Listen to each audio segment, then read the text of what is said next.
Hello everyone, my name is Nicholas Susantiyo from Communication Science Study Program.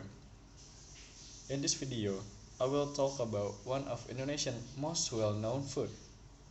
Rendang is a native Indonesian meat dish original from Minangkabau, West Sumatra. This dish is produced from a low temperature cooking process for a long time using various pastes and coconut milk.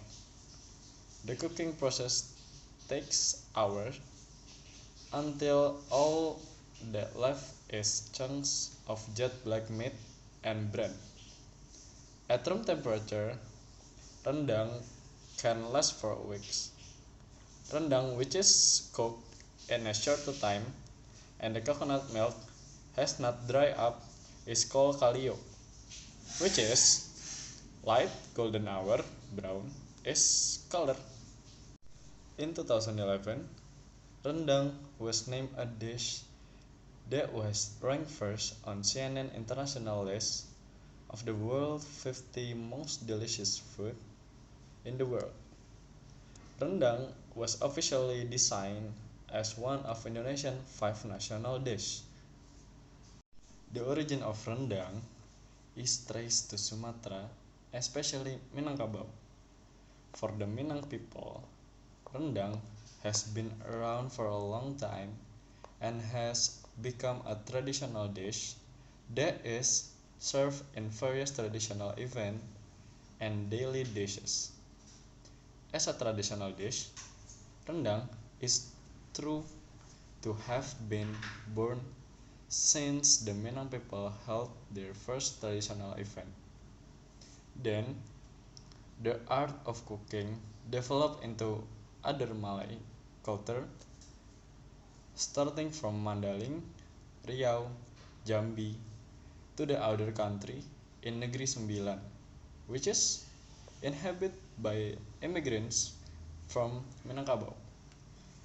Uh, that's why rendang is widely known both in Sumatra and the Malay Peninsula. Andalas University historian Professor Dr. Gusti Asnen suspects that rendang has become widespread dish since the Minang people began to migrate and sail to Malacca to trade in the early 16th century. Became the journey through the river and take a long time. Rendang might be the right choice and at the time as a profession.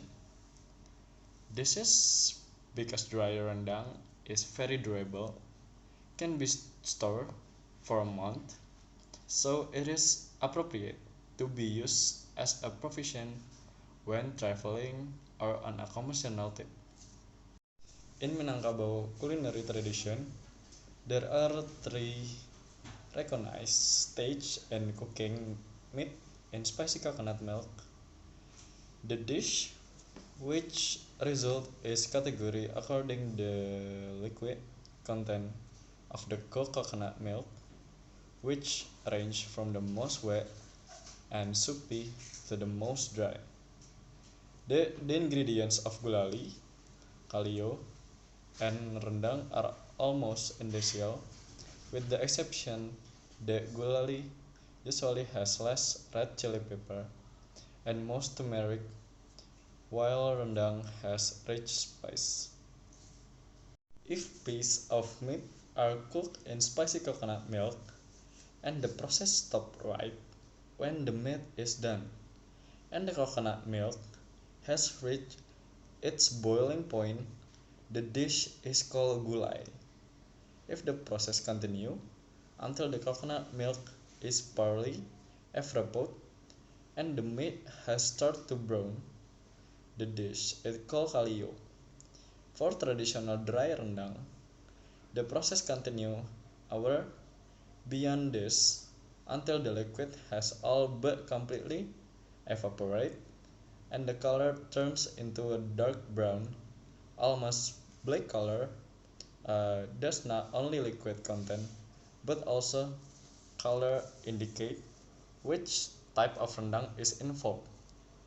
Gulai is light yellow and kalio is brown. And rendang is very dark brown. One mostly find only two simple category of rendang is dry rendang and wet rendang or kalio.